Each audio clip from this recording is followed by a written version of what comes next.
For example high frequencies उनका affected है तो वो श स नहीं सुन सकते हैं, तो वो स्कूल को बस फूल सुनेंगे। पेरेंट्स को ये भी समझना पड़ेगा कि अगर बच्चा कोई गलत प्रोनाउंसिएशन कर रहा है तो वो हियरिंग से कनेक्टेड हो सकता है, like affecting the delay of the communication in the child. तो हमें कोशिश करना पड़ेगा सबसे पहले तो हम एज अर्ली एज पॉसिबल हम उसको डायग्नोज कर पाएँ कि क्यों हमारे बच्चे को प्रॉब्लम है। Good job. कार्ड्स अरेंज करके दे दो, बैड कार्ड्स अरेंज करके दे दो। हाई फ्रीक्वेंसी में अच्छी प्रोग्रामिंग नहीं की गई है तो आपको स्कूल भी बूल सुनाई देगी। सो म भी हम ऐसे ही बोलते हैं बाइलेबियल्स, एंड प भी हम ऐसे ही बोलते हैं, तो वो कंफ्यूजन रहेगा। Yes, by 22 weeks of gestation period जब बच्चा गर्भ में ही होता है 22 वीक से वो सुनना स्टार्ट कर देता है कि जब भी वो हियरिंग एड पहनता है एंड वीडियो कॉल करता है सो वो इंजॉय करता है। And whenever hearing aid is not there and he is just वो देख रहे विजुअल तो समझ में नहीं आ तो वो रहा, अपने फोन को ऐसे करके सुनने की कोशिश करता है। हेलो गुड इवनिंग, नमस्कार, मेरा नाम है Shweta Pant and welcome to our बातों का अड्डा चटपट अड्डा। तो आज हमारे साथ मौजूद हैं ASLP यानी कि audiologist and speech language pathologist Anjali Sanwal ji. So आज मैम से जानते हैं हियरिंग डिसेबिलिटी के बारे में। So welcome to the interview ma'am. Thank you so much. So ma'am, सबसे पहले तो आपके बारे में जानते हैं, आपका जो ये स्पेशलाइजेशन है उसके बारे में जानते हैं। तो कहाँ से ये जर्नी शुरू हुई आपकी और कैसे आपने सोचा कि आपको इस प्रोफेशन में आना है? Actually I am a speech language pathologist and audiologist. ये मेरे जीजा जी हैं and he was into this particular course and उन्होंने बहुत सारे जित लोगों को भी वॉइस में प्रॉब्लम होता है उनको ट्रीट किया है। सो आई थॉट कि ये थोड़ा सा डिफरेंट है and you know I should start up with this particular profile. And जिन लोगों को भी सुनने में प्रॉब्लम होता है उनको डेफिनेटली स्पीच में भी प्रॉब्लम होता है। So speech is the major factor, क्योंकि हम लोग एक यू नो ह्यूमन बीइंग है एंड सोशल कम्युनिकेशन बहुत इम्पॉर्टेंट होता है। एंड अगर आप कम्युनिकेट ही नहीं कर पाओगे, आप एक्सप्रेस ही नहीं कर पाओगे, so it would be very difficult for you to live a quality life. And बहुत सारे अदर फैक्टर्स भी हो जाते हैं। सो मैम, जो हियरिंग डिसेबिलिटी है वो बेसिकली ऐसा होता है कि ये बचपन से ही बच्चों में आती है या ये धीरे धीरे भी डेवलप हो सकती है? क्या एक करेक्टरिस्टिक्स होती हैं? एक्चुअली ये दो टाइप होता है। एक होता है congenital, that means since birth, and other one is acquired. ठीक है। तो बच्चों में अगर स्पेसिफिकली बात करें तो कॉन्जेनाइटल हियरिंग लॉस आजकल बहुत ज़्यादा देखा जा रहा है। And if there is you know statistics की 10 पेशेंट में approximately 1 person has this particular congenital hearing loss।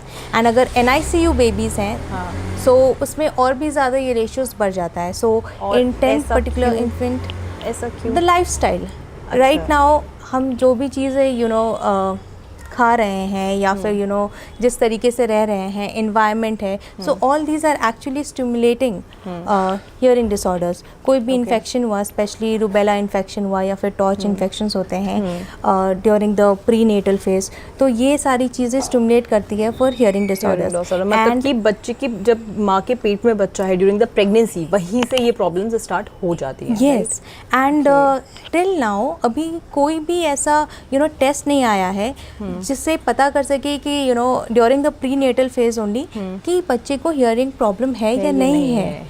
But still advancement has come कि 1 से 2 दिन में हमें पता चल सकता है when a child is of you know just 2 days। अच्छा। तो उस समय एक न्यूबॉर्न हियरिंग स्क्रीनिंग प्रोग्राम आती है जिसके थ्रू हमें पता चल सकता है कि बच्चे को हियरिंग लॉस है या नहीं है। ओके, तो क्या मैम ये जो रेगुलर चेकिंग होती है बच्चे के पैदा होने के बाद उस पर इंक्लूडेड होता है? एक्चुअली WHO कंपलसरी करता है कि येस आपको न्यूबॉर्न हियरिंग स्क्रीनिंग करना चाहिए, but sad reality is that कि हल्द्वानी में ये नहीं किया जाता है। बेसिकली हमें जैसे ही यू नो बच्चा इस ज़िंदगी में आता है, you know at very second day हमें OE स्क्रीनिंग जिसको न्यूबॉर्न हियरिंग स्क्रीनिंग कहते हैं वो करना चाहिए, जिससे हमें पता चलता है कि आपका left ear and right year में हियरिंग लॉस की प्रोबेबिलिटी कितनी है। And it is just a screening. अगर बच्चा फेल कर जाता है ये टेस्ट, देन 3 months में अगेन इसे रिपीट करना होता है टू बी श्योर कि यस हियरिंग लॉस है या नहीं है। ओके मैम, एक ऐसा क्वेश्चन आ रहा है कि लाइक आपने बोला बच्चा फेल कर जाता है, what does that mean? I mean मतलब कि बच्चा रिस्पॉन्स करता है, ये रिस्पॉन्स के बेसिस पे आप उसको वो करते हैं या फिर मशीन के बेसिस पे होता है? मशीन के बेसिस पे। So there is a small device and उसमें एक ईयरफोन जैसा ईयर टिप रहता है। So we just insert into his ear. Hardly 1 minute का टाइम लगता है एंड उसमें एक हम पर्टिकुलर टोन देते हैं एंड उनके जो इनर ईयर होता है उसमें से साउंड प्रोड्यूस होता है। अच्छा, अगर वो साउंड प्रोड्यूस हुआ है and that is captured by the mic of this particular earphone, that means hearing cells present है and if not that means वो रेफर्ड है, दैट मीन्स फेल कर गए हैं वो पर्टिकुलर स्क्रीनिंग। सो स्लोली हम 3 मंथ्स में वापस से ये रिपीट करते हैं एंड अगर उसमें भी फेल होता है देन हम पर्टिकुलर ट्रीटमेंट फर्दर ट्रीटमेंट के लिए उनको रेफर करते हैं। एंड मैम व्हाट अबाउट कि बाद में अगर बच्चा पहले ठीक है, बच्चा या फिर हम किसी भी एडल्ट पे भी आते हैं, इज इट पॉसिबल कि बाद में भी ये चीज़ें हो सकती हैं? So yes, acquired hearing loss बहुत ज़्यादा कॉमन हो गया है क्योंकि इसमें 2 प्रॉब्लम होते हैं। वन होता है कि age related hearing loss that is presbycusis. So कोई भी अडल्ट अगर 55-60 ईयर्स क्रॉस करता है, एज यू नो जो सेल्स होते हैं वो डैमेज होते हैं, वैसे ही हियरिंग सेल्स डैमेज होते हैं। सो इट्स अ प्रोसेस, हम उसको स्टॉप नहीं कर सकते हैं। इट्स जस्ट ओनली हम उसको मॉनिटर कर सकते हैं and as soon as it starts एक हियरिंग एड डिवाइस हम पहन लेते हैं जिससे फर्दर जो लॉस होता है वो रुक जाता है। But the second case noise induced hearing loss जो होते हैं, इसका प्रोमिनेंसी बहुत ज़्यादा बढ़ रहा है ओनली बिकॉज कि बच्चे अभी से ही ईयरफोन्स इस्तेमाल कर रहे हैं and at very loud sound. तो उसकी वजह से क्या होता है कि हमारा जो हाई फ्रीक्वेंसीज साउंड्स होते हैं वो अफेक्ट होना स्टार्ट हो जाते हैं, that means hearing loss start हो जाता है। आपने ईयरफोन्स वाली बात बताई, बहुत ऐसी बात है कि आजकल I think every second person is using earphones and everything. So बच्चों की कोई एक पर्टिकुलर एज होनी चाहिए कि यहाँ से इस एज के बच्चे ये चीज़ यूज़ करें और इसके ना करें, या फिर किसी भी एज में ऐसा हो सकता है? किसी भी एज में ऐसा हो सकता है। सी इट सेज कि अगर हम 80% लेवल पे हम सुन रहे हैं साउंड, तो only 1 hour is admissible. Okay, limit हम कर सकते हैं और ये कभी भी वो हो सकता है। Okay, but if you are listening at 50-60% level, then आप आराम से टिल 5 hours कंटिन्यूस आप सुन सकते हो। ठीक है, but you should always there is a marker also, एक आता है नोटिफिकेशन। फोन में स्मार्टफोन्स ऐसे नोटिफिकेशन देते हैं कि ज़्यादा हाई वॉल्यूम हो चुके हैं। Yes, so we should not cross that particular limit. Okay, so मतलब ये जो चीज़ें स्मार्टफोन्स ने बनाई हैं, इट इज़ इम्पॉर्टेंट कि ये आपके ईयर को डैमेज कर सकता है। Okay, so ma'am what is the process of the treatment? मतलब कैसे क्या क्या प्रोसेस होती हैं और क्या इसमें सक्सेस रेट एज इन, मैं ये सवाल करूँगी कि किसी को भी ऐसा लगता है कि अगर उन पे हियरिंग एड है तो क्या वो एक नॉर्मल लाइफ जी रहे हैं? तो मतलब क्या एक प्रोसेस आप इस पे फॉलो करते हैं? सी टेक्नोलॉजी बहुत ज़्यादा एडवांस हो चुकी है। So if I talk about paediatric, अगर मैं starting with congenital hearing loss पे बात करूँ, ये काफ़ी लंबा प्रोसेस होता है। ठीक है, but it will lead to a normal life. Okay, starting with very second day आप सबसे पहले एक हियरिंग स्क्रीनिंग कराएंगे, उसमें पता चलेगा कि बच्चे को प्रॉब्लम है या नहीं है। ठीक है, and then by 3rd month अगर प्रॉब्लम होता है तो बाय 3rd मंथ आप उसका कंप्लीट डायग्नोसिस कराएंगे कि किस टाइप का हियरिंग लॉस है एंड कितना परसेंटेज ऑफ हियरिंग लॉस है। बेस्ड ऑन इट हमारा फर्दर 6 मंथ में ट्रीटमेंट स्टार्ट हो जाती है, that means hearing aid fitting start हो जाती है। एंड स्लोली कॉकलर इम्प्लांट के लिए भी बाय 1 year ऑफ एज, अगर patient it's right candidate for cochlear fitting, तो हम कॉकलर इम्प्लांट के लिए उनको रेफ़र कर देते हैं। Okay, but if not cochlear implant, at least a good channel digital hearing aids आपको यूज़ करना चाहिए। इससे क्या होता है कि आपका जो ब्रेन में एक पर्टिकुलर ऑडिटरी एरिया होता है तो वो हम स्टिमुलेट करना स्टार्ट कर देते हैं, which is very crucial. Till 5 years अगर हम उसको स्टिमुलेट नहीं कर पाए तो वो ऑटोमेटिकली वो पर्टिकुलर एरिया डिमिनिश हो जाती है. Synaptic pruning there is a process जो 5 years में ब्रेन करता है. जो भी एरिया स्टिमुलेटेड नहीं होता है वो एरियाज डिमिनिश हो जाती हैं by 5 years. So that's why it's very important कि हम as early as possible treatment लेना स्टार्ट करें. अदरवाइज वो और वर्स्ट हो जाएगा. Yes, and there will not be scope post 5 years. Okay, and this cochlear implant is a surgery. Yes, it's a surgery. Okay. And basically 15 lakh से approximately start होता है Okay. this particular surgery. ठीक है. But government is running a scheme called ADIP scheme. इसमें आपको affordable price पे ये particular surgeries मिल जाती है. Yes. So it's only thing is कि पहले अर्ली डायग्नोसिस होना बहुत ज़्यादा ज़रूरी है. Before 1 year at least. एंड अगर हियरिंग एड फिटिंग भी करते हैं या कॉक्लियर इम्प्लांट भी करते हैं, इट्स नॉट दैट कि आपने ये कर लिया तो बच्चे की स्पीच आ जाएगी. No. Post that you will have to go ahead with speech therapy. एक स्पेशलाइज्ड थेरेपी होती है जिसको कहते हैं auditory verbal therapy. Okay. So इसमें भी अलग अलग लेवल्स होते हैं. So first of all we have to work on awareness level, because बच्चा आपको बता नहीं सकता कि येस आई एम लिसनिंग और not. So we'll have to train them, condition them कि बच्चा you know you have to put something, for example blocks. आप यहाँ पे सुन रहे हो एंड पीछे से साउंड आएगा तो आप ब्लॉक को किसी बॉक्स में डालेंगे या यू नो एक बास्केट में डालेंगे. मतलब कैसे रिस्पॉन्स आ रहा है उसके बेसिस पे. Yes. So on the basis of that हम अलग अलग स्पीच स्टिमुलस देना स्टार्ट करते हैं. आ, ई, उ, ये पर्टिकुलर 6 लिंक साउंड्स होते हैं प्लस 1 साइलेंस. अगर ये बच्चा ये complete you know link sounds पे रिस्पॉन्ड कर देता है, that means he is capable to listen each and everything. That means hearing aid is working perfectly fine. So मतलब मैम ये बात ऐसे पक्की है कि अगर बच्चे में हियरिंग प्रॉब्लम है तो स्पीच प्रॉब्लम आएगा ही आएगा. यस, ये एब्सोल्युटली. बिल्कुल ऐसा. अगर बच्चे का मॉडरेट टू मॉडरेटली सिवियर से ज़्यादा है, that means severe profound hearing loss, तो वो कम्प्लीटली म्यूट हो सकते हैं. बट अगर उससे you know for example mild है, मॉडरेट लेवल है, तो there can be miss articulation. That means miss pronunciation because depending on the hearing loss. For example high frequencies उनका अफेक्टेड है तो वो श स नहीं सुन सकते हैं, तो वो स्कूल को बस फूल सुनेंगे. Okay. So that's why they से इट एज दैट आल्सो, फूल, क्योंकि वो सुन ही उतना पा रहे हैं. नहीं सकते. Yes. So it is very important कि यू नो डायग्नोसिस कम्प्लीटली अच्छे से हो एंड उसके हिसाब से ही हियरिंग एड की प्रोग्रामिंग हो. आई मीन पेरेंट्स को ये भी समझना पड़ेगा कि अगर बच्चा कोई गलत प्रोनाउंसिएशन कर रहा है तो वो हियरिंग से कनेक्टेड हो सकता है. राइट. मतलब जनरली लोगों को ये चीज़ें पता भी नहीं होती. तो इसमें मैम मतलब काउंसलिंग या अवेयरनेस कितनी इंपॉर्टेंट है आपके अकॉर्डिंग? तो इसमें काउंसलिंग बहुत ज़्यादा इंपॉर्टेंट होता है. अभी भी यू नो ये मान्यता है कि हमने भी बहुत लेट बोलना स्टार्ट किया तो बच्चा बोलेगा, wait and watch, wait and watch. Now it's not like that, है ना.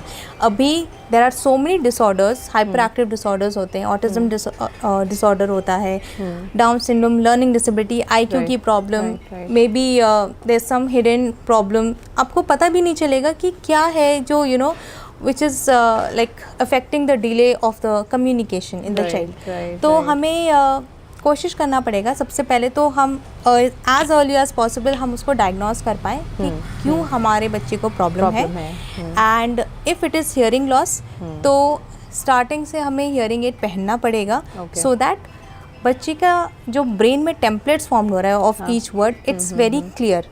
अगर प्रोग्रामिंग ऑफ हियरिंग एड भी अफेक्टेड है, फॉर एग्जाम्पल हाई फ्रिक्वेंसीज बच्चा नहीं सुन पा रहा है, हाई फ्रीक्वेंसी में अच्छी प्रोग्रामिंग नहीं की गई है, तो आपको स्कूल भी बूल सुनाई देगी. आपने थेरेपी नहीं ली है तो बच्चे को पता ही नहीं है कि वो auditory you know hearing aid को कैसे यूज़ करे. राइट. ब्रेन को उसने ट्रेन ही नहीं किया है, तो वो लिप रीडिंग करना स्टार्ट कर सकता है. मेरे पास एक कंडीशन आए थे and you know he was 24 year old guy. And उसको हियरिंग लॉस था सिंस बर्थ. एंड किसी ने उसको काउंसिल किया कि यू नो जस्ट आप कुछ भी ट्रीटमेंट ले लो, आयुर्वेदा ट्रीटमेंट ले लो, ये ट्रीटमेंट ले लो, हियरिंग सही हो जाएगी. But you know obviously it doesn't work. Right. And slowly you know किसी ने उनको फिर काउंसिल किया बाय 4 years कि आप एनालॉग हियरिंग एड पहन लो जो पॉकेट मॉडल आता था. So he started using that, but that is also not effective. वो तो और वर्सन करता है कंडीशंस को. And then finally by 20 years of age he got the right treatment and उसने एक डिजिटल हियरिंग एड पहनना स्टार्ट किया. ओके. बट देन उसका क्रूशियल ईयर ऑलरेडी जा चुका था. He started speaking but through lip reading. Okay. So म भी हम ऐसे ही बोलते हैं बाइलेबियल्स एंड प भी हम ऐसे ही बोलते हैं, तो वो कंफ्यूजन रहेगा. यस. तो वो अगर फॉर एग्जांपल मैंगो बोलना है तो he still says pango. Okay. Yes. And then they came to me because already इतना टाइम हो चुका है. So I started up with the very early thing identification of sounds. Right. So started with for example मैंने जब पीछे से प बोला and he has to point yes it was प है. So starting with that level मैंने उसको धीरे धीरे ट्रेन किया. It took longer time because वो मिस लर्निंग था. तो उसको अनलर्निंग करके and then again correct learning. Yes. So it took time but now at least he is able to speak properly. And ये हियरिंग एड के साथ में मतलब अब उनका लाइफ लेकिन हमेशा हियरिंग एड जो है डिपेंडेंट है. मेरी भी लाइफ अभी डिपेंडेंट है on specs. So it doesn't matter unless and until I am working properly. Exactly. I think that is important. होना वही चाहिए. लेकिन मैम जो एक सोसाइटी या एक पेरेंट्स का जो एक वो आता है, आई थिंक मे बी आपके पास भी ऐसी चीज़ें आती होंगी कि हमारे बच्चे को ये प्रॉब्लम क्यों है या क्यों इसके साथ ऐसा हुआ. काइंड ऑफ डिप्रेशन, एक सैड मोमेंट मुझे कहना चाहिए कि लोगों की तरफ से आता है. तो आप कैसे हैंडल करते हैं इस इमोशन को और लोगों को कैसे समझाते हैं? लास्ट सैटरडे एक पेरेंट आए थे. एक्चुअली उन लोग नैनीताल में सेटल्ड है. Okay. From very well to do family. Okay. And किसी ने भी अभी तक उसके बच्चे को हियरिंग एड के बारे में बताया तक नहीं था because it was very difficult to fit. Because वो बच्चा देखने से MR लगता था बट एक्चुअली है नहीं. It was a microcephaly case. But देखने से लग रहा था कि बच्चे में मल्टीपल डिसऑर्डर है but actually it was not. It was only just hearing disorder, hearing impairment. And so when they came to me initially मैंने पूरा डायग्नोसिस किया. I took time and finally मैंने उनको बताया कि देखने से लग रहा है कि बहुत सारा प्रॉब्लम है but actually it is only hearing impairment. So will go ahead with hearing aid fitting. And because it was a microcephaly case तो हम कॉक्लियर इम्प्लांट को रिकमेंड नहीं कर सकते. बिकॉज इसका मतलब ये बायोलॉजिकल फैक्ट अगर आप इसको डिफाइन करें तो जस्ट हेड का सर्कमफ्रेंस बहुत छोटा है. Okay. So every organ inside the skull would be tiny. तो जो कॉक्लियर इम्प्लांट जो आती है वो एक रेगुलर फिटिंग के साथ आती है. कस्टमाइज नहीं होती है, वो स्टैंडर्ड होती है. सो हम कॉक्लियर इम्प्लांट उसमें नहीं कर सकते थे. तो ओनली थिंग इज कि हमें उनको हियरिंग एड फिटिंग देना था. And slowly because the child was already 4.5. हमारे पास बहुत कम टाइम है. It's just 6 months left. तो मैंने उनको बोला we shouldn't waste time. And he belongs to an army family. तो he has to go back again. तो उन्होंने अपनी पूरी फैमिली को यहाँ पे सेटल किया है हल्द्वानी में for 6 months. उनकी एक बेटी भी है एंड उनको एक पास के स्कूल में एडमिशन दिलाया so that the mother can handle both the child. And now he is able to speak one word. He just told me one thing कि मैम मैं अभी छोड़ करके जा रहा हूँ. I'm totally dependent on you. Whenever I come back, he should call me Papa. Papa, at least. He should call me Papa. Right. Only that was the thing. And he had tears. Being a man, I was about to cry, but I couldn't because I have to console him. And now he is able to speak Papa. And which is really. कितने time में उन्होंने ये words बोलने start कर दिए? Third month में. Yes. See first month हम audition पे काम करते हैं, कम्प्लीटली ऑडिशन. क्योंकि बच्चे का actually by 22 weeks of gestation period जब बच्चा गर्भ में ही होता है 22 वीक्स से वो सुनना स्टार्ट कर देता है. तो वो जो टाइमिंग है वो जो सुन रहा है स्टिमुलेशन जो 22 वीक्स से स्टार्ट हो चुकी है वो अब बच्चे में अभी से स्टार्ट हुई है.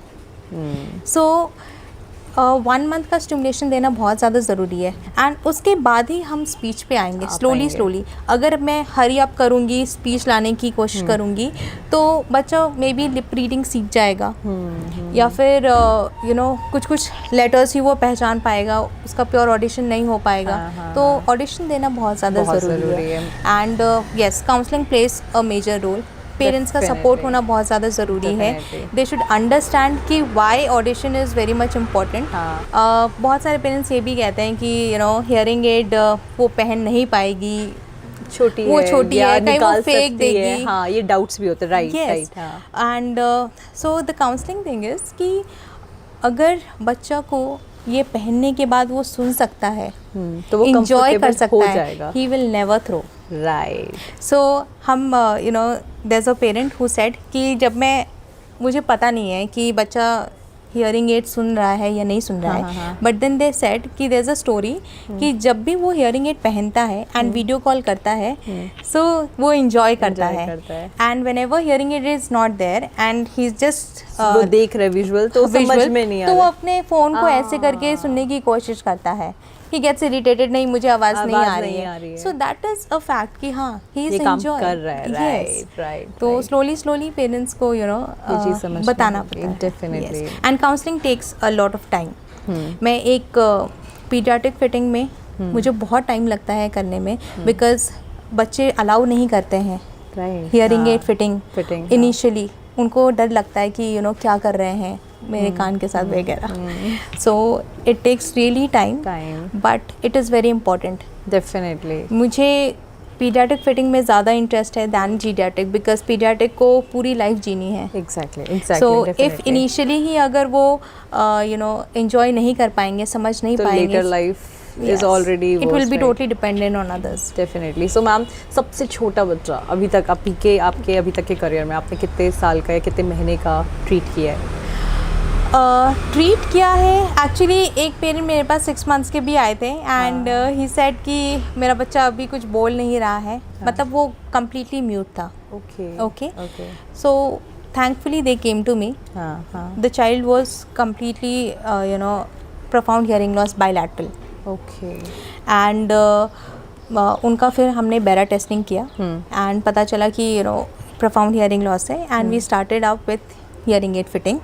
दे आर स्टिल इन प्रोसेस। अभी भी चल रहा है? Yes, okay. बिकॉज एक नॉर्मल बच्चा भी 1 साल में पापा मम्मा बोलता है, so we can not burden the child right now. वो तो बहुत छोटा ही है अभी। Yes, definitely. But at least babbling start करना बहुत ज़्यादा ज़रूरी है। बिल्कुल। तो हम ऑडिटरी स्टिमुलेशन पे काम कर रहे हैं एंड स्टार्टिंग विथ प प प प प प प प ममा ममा ममा ममा, just strings of syllables so that he enjoys. Right. So as a doctor ma'am, कैसा लगता है आपको, मतलब ऐसे चैलेंजेस, और मतलब you are changing a life basically, every doctor does मुझे कहना चाहिए, बट आपके पास स्पेशली ऐसी चीज़ें आ रही हैं, चैलेंजेस भी हैं इसमें, बिकॉज पेरेंट्स को हैंडल करना, उनको, आपको ऑब्वियसली आप ये भी नहीं चाहेंगे कि जिसका ट्रीटमेंट चल रहा है उसके सामने कोई नेगेटिविटी आए, कि वो अपना कॉन्फिडेंस लूज़ करे। फॉर एग्जाम्पल कोई 10-12 साल का बच्चा आता है, वो चीज़ें समझ सकता है। करेक्ट। राइट। अगर उसके सामने उसके माँ बाप रोते हैं, हमारे साथ ऐसा हुआ, या सोसाइटी कभी उन्हें कोई चीज़ कह देती है रिगार्डिंग हिज हियरिंग एड, तो ये चीज़ें काफ़ी ज़्यादा प्रॉब्लमेटिक है। तो इस चीज़ पे कॉन्फिडेंस बिल्ड करने का काम भी आपके पास है। How do you see it, like कैसा लगता है आपको? फर्स्ट ऑफ ऑल कोई भी अगर यू नो मेडिकल प्रोफेशन में एंटर करता है, दे हैव दिस ड्रीम कि I am going to serve people. Definitely. And ये स्टार्टिंग से ही रहता है, एंड यस मेरे अंदर भी स्टार्टिंग से that you know I have to serve the people, and that's why I joined this particular profession. And communication इसलिए because we are social being, and without communication हम सस्टेन नहीं कर सकते हैं। So that's why I chose this field and I entered into this field. And when I started this clinic, I didn't know that you know Haldwani में उतने patients होंगे नहीं होंगे। I don't know how will it work. Right. But trust me, अभी तक मैंने 5000 patients देख लिए हैं हल्द्वानी में। कितने टाइम में? Just 2 years. 2 years में 5000 केसेस आपको अवेलेबल हैं? Yes.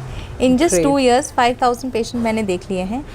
We conduct free camps as well. Okay. जहाँ पे हम speech and hearing camp, you know जितने भी हमारे सोसाइटी पीपल है जो अफोर्ड नहीं कर सकते इस kind of treatment, so we reach to those people, and grass root level पे भी हम काम करते हैं, हमारी टीम काम करती है, so that you know we can at least tell them that what the problem is. And we are also trying to approach government. We are ready to do OE screening for free. Okay. We have told the government as well we are ready, because OE screening करना बहुत ज़्यादा ज़रूरी है बच्चों में, new born hearing screening.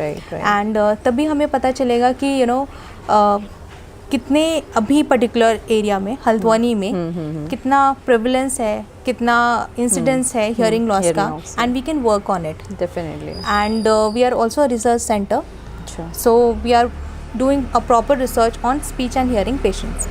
So we have patient right now from Pithoragar, from Rudrapur, लाल कुआं, they are traveling every day from Bajpur. They are Right. traveling and seeking the treatment. And 6 months का मैं एक short program रखती हूँ. Basically speech है. therapy, it's a 3 years 4 years process. Okay. But we are हमने because we are living in that particular segment जहाँ पे I don't think so parents afford कर सकते हैं लंबा treatment. Right. So in this 6 months we train the child and the parents. By 6 months we at least bring them on word level. So child has around 50 vocabularies by 6 months. Okay. अगर वो verbal level पे हैं so sentence level पे हम लेकर के आते हैं. So we definitely work in such a way कि अब आप handle कर सकते हो बच्चे घर पे. Yes. Okay. ये So मतलब we ये bring up to different- this level. हाँ, ये डिपेंड करता है कि कौन सा बच्चा किस स्टेज पे अभी पहुंच गया और अब वो घर पे कितना वो कर सकता है, Yes, राइट? हाँ, ओके, सो मैम ये जो हियरिंग एड्स होते हैं इनकी आई थिंक परसेंटेज भी कुछ डिपेंड करती है, बट बहुत बार ऐसा होता है कि प्रॉपर ट्रीटमेंट ना हो Yes. एंड नॉर्मली अगर आपको ये हियरिंग एड लगा दिया जाए तो उसमें भी काफ़ी इश्यूज होते हैं, तो कितना इंपॉर्टेंट है diagnosis? See, there's a malpractice. हाँ. सो बेसिकली क्या होता है कि सबसे पहले आप जब भी टेस्ट कराते हैं एक साउंड ट्रीटेड रूम में कराना चाहिए, Okay. Audiometry test, Okay. So that we get to know कि एक्चुअल हियरिंग लॉस कितना है. And when we get to know actual hearing loss कितना है, बेस्ड ऑन इट हम एक हियरिंग एड सिलेक्शन करते हैं. फॉर एग्जांपल एक हाई पावर हियरिंग एड और a normal power hearing aid, and उसके बेसिस पे प्रोग्रामिंग देते हैं. सो लो फ्रीक्वेंसी में for example there is a loss of just 60%, तो हमें जो इंक्रीमेंट 20% इज द नॉर्मल, तो हमें इंक्रीमेंट बस उनको 40% का देना है. Okay. So this is how we calculate हाँ, for हाँ. each frequencies, and each frequencies के हिसाब से हमें hearing Hearing aid aid देना होता चाहिए है. and programming देना चाहिए. Right. So hearing aid basically आपको हेडेक नहीं होना चाहिए. बहुत लोग होते हैं कि hearing aids पहन रहे हैं एंड उनको हेडेक हो रहा है. Okay. That means ओवर आपको गेन मिल रहा है. Okay. तो you should reconsult your audiologist and reprogramming करवाना ज़रूरी है. And yes, so this is very much important कि आप जो भी हियरिंग एड इस्तेमाल कर रहे हैं आप उसको कंफर्टेबली अराउंड 10 आवर्स यूज़ कर सकते हैं. And it is very important, आप हियरिंग एड इस्तेमाल कर रहे हैं तो you should use for 10 hours, then only you will get the benefit. And there are many styles of hearing aid. It's not compulsory कि आप बस BTE लगाओ जो दिख रहा है. There is CIC also completely in the canal जो दिखता भी नहीं है. Okay. और पीपल आजकल ब्लूटूथ यूज कर रहे हैं. You can take it in black shade तो लगेगा कि ब्लूटूथ लगा है. यस. ओके. एंड डायरेक्टली अभी ब्लूटूथ कनेक्शंस भी आते हैं हियरिंग एड में, रिचार्जेबल हियरिंग एड्स भी आते हैं. So there are so many additional features. So ये सब हम यूज कर सकते हैं because like a gadget. Yes, so it's just a gadget. Means it's normal. अगर हम इसको देखें तो ये एक नॉर्मल चीज़ें हैं, बट वही है कि अवेयरनेस एंड काउंसलिंग जिस पर भी हमने बात किया, you are definitely doing a great job of course. So ma'am अभी करंटली आपका क्लिनिक हल्द्वानी में है, कौन कौन सी मशीन्स आपके पास अवेलेबल हैं, किस लेवल पे अभी आप ट्रीटमेंट कर रहे हैं? So we have a total of 3 departments. One is audio department, then the OPD department and the speech department. Okay. So audio department में basically हमारे पास सारे टेस्ट हैं. Okay. So starting with OE, that means inner hair cells का मतलब inner ear का treatment, testing. Right. And then coming to audiometry, which is complete hearing testing. Okay. And उसके बाद हमारे पास इम्पिडेंस है which does the testing of the middle ear. Okay. And reflexometry है जो कंप्लीट ऑडिटरी पाथवे का testing करता है. Okay. And special test like CC and TDT which tells you about where is the pathology. It is cochlear pathology or retrocochlear pathology. Okay. And then we have BERA. So BERA is the highest level of testing जहाँ पे हमें पता चल जाता है कि from the peripheral nervous system, that means from the outer ear till the brainstem level, कहाँ पे issues हैं, प्रॉब्लम कहाँ पे है? yes. Okay. So we have all the hearing testing devices. Right. And हम RCI affiliated है. Okay. And whatever testing we are doing in a sound treated room. Okay. according to the guidelines of Rehabilitation Council of India. All right. So आपको 2 साल हल्द्वानी में हो गए, 5000 patients आप अभी बता रहे हैं, still you are going on every day, आप अलग अलग जगह ट्रैवल भी कर रहे हैं. सो डेफिनेटली आप बहुत अच्छा काम कर रहे हैं. सो आखिरी सवाल मैम आज का लेती हूँ कि ऐसा कोई एक एक्सपीरियंस अपना बताइए, मतलब ऐसा कोई आपका पेशेंट, वैसे तो आप काफ़ी अपने ऐसे एक्सपीरियंस बता चुके हैं, फिर भी एक कोई ऐसा जिसके मतलब आपके हार्ट के काफ़ी ऐसे कोई क्लोज हो या ऐसा कुछ कि मैं ये कभी नहीं भूलूंगी, स्टार्टिंग में आपके करियर में आपको कुछ ऐसा मिला हो, एनीथिंग आप जो शेयर करना चाहें. As we are talking about hearing only, तो मैं हियरिंग जी। में ही कुछ एक पेशेंट के बारे में बात करूँगी. There was a patient, name I can not name take, या सो वो पिथौरागढ़ से हैं. And you know he came to me by 3 years.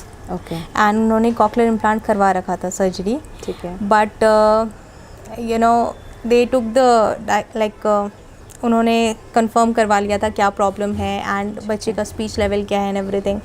But they didn't return to me like for speech therapy. So I was disheartened because I had this thing कि you know I can give this child speech. मैं इसके साथ बहुत कुछ कर सकती हूँ and you know he will be able to lead a very good life. But then they returned to me post 1 year. 1 साल बाद आए. Yes. And when I asked them that why now, so they said that हम उस समय afford नहीं कर सकते थे. If they would have told me that thing at that particular time, मैं कुछ उनको free you know sessions provide कर सकती थी.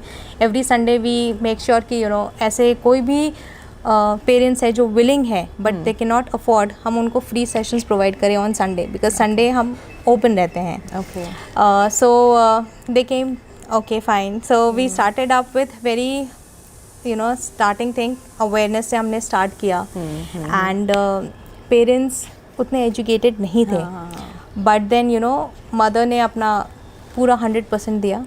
एंड हमने from the very basic, that means awareness level से हमने जब स्टार्ट किया. सो मदर इनिशियली वो बहुत डिसहार्टन हो गई थी कि अभी तक मेरा बच्चा बोला नहीं है. सो आई टोल्ड देम अभी बच्चा 4 years का है, give us a time of 6 months, don't worry. And slowly he started singing songs. Okay. And by 6 months, yeah, he was able to sing song also.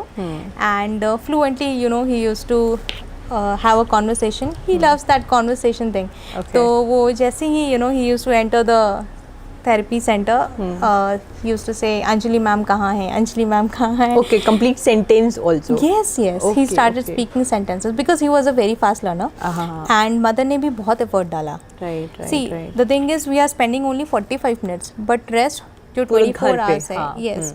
So mother has to work with the child. Right. And we make sure that we train the mother so much कि आप घर पे therapy ले सकते हैं. And for quality we ask them every Friday they have to submit us a 15 minutes video कि आपने कैसे किया है. Yes. So that we can audit it. Okay. So we make sure कि जो 6 months हैं हम आपको इतना ज़्यादा ट्रेन कर सके कि आप फर्दर लाइफ तक आप उसको मेंटेन कर सकते हैं. सो that is very much important. That's a great achievement again. आपको मुझे ऐसा लगता है हर एक केसेस के साथ आपको बहुत अच्छा लगता होगा जब आपको, क्योंकि आपको आउटकम सामने दिख रहा है कि एज सून एज बच्चे बोलने लग रहे हैं, सुनने लग रहे हैं, तो you are getting the results. So that is a great job and it is so nice talking to you. बहुत चीज़ें हमें भी पता चले एंड आई होप कि जो भी ऑडियंस हमें सुन रही है आपको भी काफ़ी चीज़ें समझ में आई होंगी.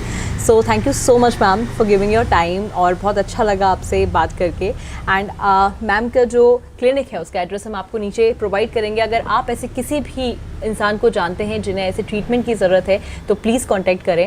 एंड सो ये आज का हमारा एपिसोड था ASLP अंजलि सनवाल मैम के साथ में. आपको ये एपिसोड कैसा लगा हमें कमेंट पे ज़रूर बताएं. And do not forget to like, share and subscribe Chatpata. Thank you so much for watching.